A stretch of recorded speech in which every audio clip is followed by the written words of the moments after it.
My name is Claire Bennett, and I am 31 years old. The first thing my older sister did when the microphone reached her table was stand up, smooth her dress, and say, loud enough for all 200 guests to hear, "I just want to say, some people in this family never really belonged here. Tonight isn't about them." She was looking directly at me. The band stopped tuning. A few guests laughed nervously, thinking it was a joke. My new sister-in-law's mother lowered her champagne glass. I sat there in a pale blue bridesmaid dress I had altered myself at a wedding I had spent 4 months planning for free, and I said nothing, because that was always the deal. I organized. Grace performed. I had RSVP'd every guest, coordinated the caterer, fixed the seating chart 3 times after Grace kept changing her mind, and paid the florist deposit out of my own savings when the joint family account ran short 2 weeks before the big day. Nobody at that table knew any of that. I had wanted it that way. I didn't want thanks. I wanted for once a family event that didn't turn into a performance about who deserved credit. I was wrong to think that was possible with Grace in the room. Before I tell you what happened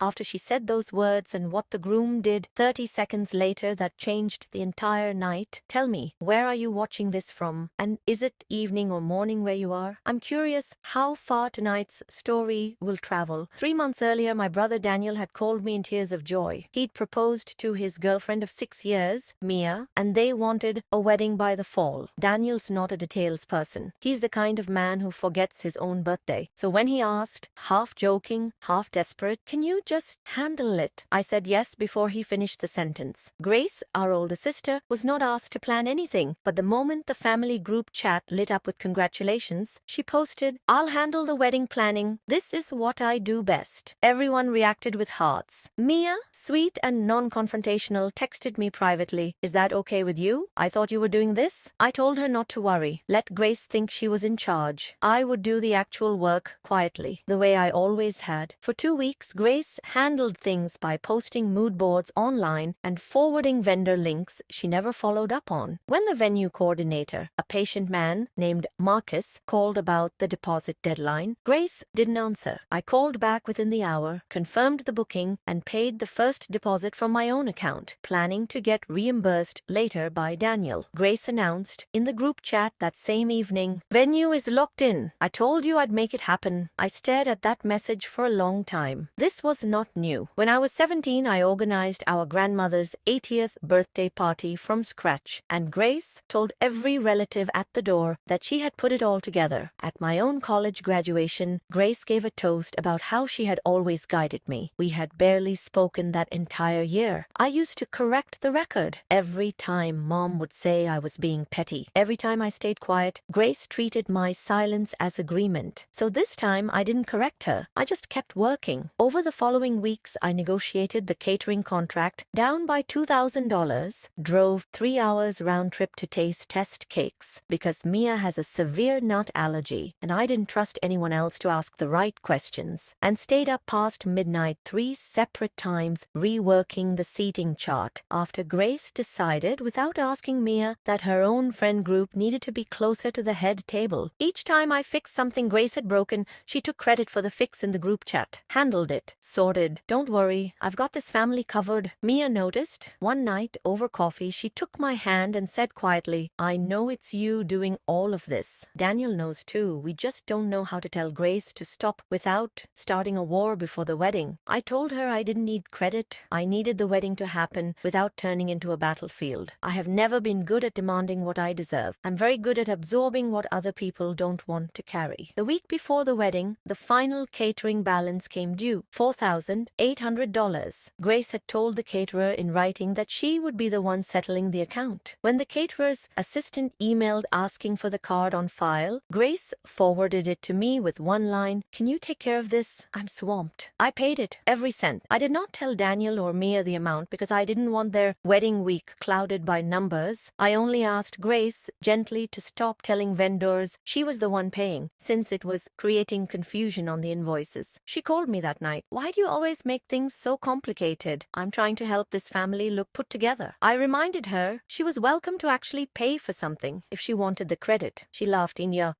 you always make money so awkward, Claire. That sentence told me everything I needed to know. Grace wanted the authority of a host without the cost of being one. I had heard this sentence before in different words my entire life. Still, I kept going. I picked up Mia's dress from alterations myself. I built the ceremony program. I drove our elderly grandfather, George, from his care facility 3 hours away because no one else had offered. I asked Marcus, the venue coordinator, not to mention any of this during the reception. This isn't about me, I told him. This is Daniel and Mia's day. The night of the wedding, I arrived early in the pale blue dress, helped Mia with her veil, and quietly took my assigned seat at the family table, 3 seats down from where Grace had placed herself, directly beside our parents. Grace arrived 20 minutes later in a dress clearly not chosen to match the bridal party, air-kissed relatives, and told 2 separate tables that she had basically run point on the whole event. I heard it. I said nothing. Some part of me was still hoping the night could just be about Daniel and Mia. Then the microphone came around for toasts. Grace stood, smoothed her dress, and delivered the line that stopped the room. I just want to say, some people in this family never really belonged here. Tonight isn't about them. She was looking at me. The silence afterward had a texture to it. Guests glanced between us. My mother smiled the way she always did when Grace said something cruel, as though sharpness were just Grace's personality, something to be tolerated rather than named. I had planned this wedding. I had paid for pieces of it out of my own pocket. I had driven our grandfather 3 hours to be here, and in front of 200 people, I had just been told I didn't belong. I set my napkin down and stood to leave the table quietly, not dramatically, just enough to step outside and breathe. Before I reached the door, Daniel's new brother-in-law, Mia's brother, actually the best man, a soft-spoken man named Theo, who barely knew me, stood up with his own microphone still in hand. Actually, he said, loud enough to carry, I want to say something too, since we're doing toasts. The room turned toward him. I've been part of this family circle for 6 months now, watching from the outside, and I want everyone here to know something most of you don't, because Claire never said it herself. She planned this entire wedding. She paid deposits out of her own pocket when the family account came up short. She drove 3 hours each way, twice, to make sure Grandpa George could be here tonight. She fixed the seating chart Grace changed without asking Mia. She paid the final catering balance herself 4 days ago after being told someone else would handle it. He turned to look directly at Grace. So if anyone in this family doesn't belong, it's not the woman who built this entire night with her own hands and never once asked to be thanked for it. I want to tell you the room erupted into applause, but that's not exactly how it happened. What actually happened was quieter and somehow heavier. A few guests set down their glasses. My aunt, seated near the back, said just loud enough to carry, I thought Grace planned all of this. Someone else murmured, that's what she told us. Grace's face went through 3 different expressions in the space of 10 seconds. Confusion, then anger, then something closer to panic. That's not, Theo, you don't understand the whole picture, she said, standing. I understand the invoices, Theo said calmly. Marcus sent me copies last week when I was helping coordinate final payments with Daniel. Every deposit, every balance, Claire Bennett's name and card, every single time. My father finally spoke quietly to Grace. Is that true? Grace didn't answer. She looked at me instead, panic sliding into something colder. You set this up. You knew this would happen. I hadn't. I had no idea Theo was going to say anything. I had spent months trying to avoid exactly this scene. I didn't ask him to say anything, I said, but I'm not going to stand here and pretend it isn't true. My grandfather George, who had been mostly quiet all evening, tired from the long drive, slowly set down his water glass. He was the one who had raised all 3 of us through summers as children, and he did not speak often, but when he did, the table listened. I've heard Grace take credit for things Claire built since Claire was 14 years old, he said. I stayed quiet because I thought it wasn't my place. That was a mistake on my part. Grace's mouth opened, but nothing came out. Mia, still in her wedding dress, walked over and put her arm around me, not performing, just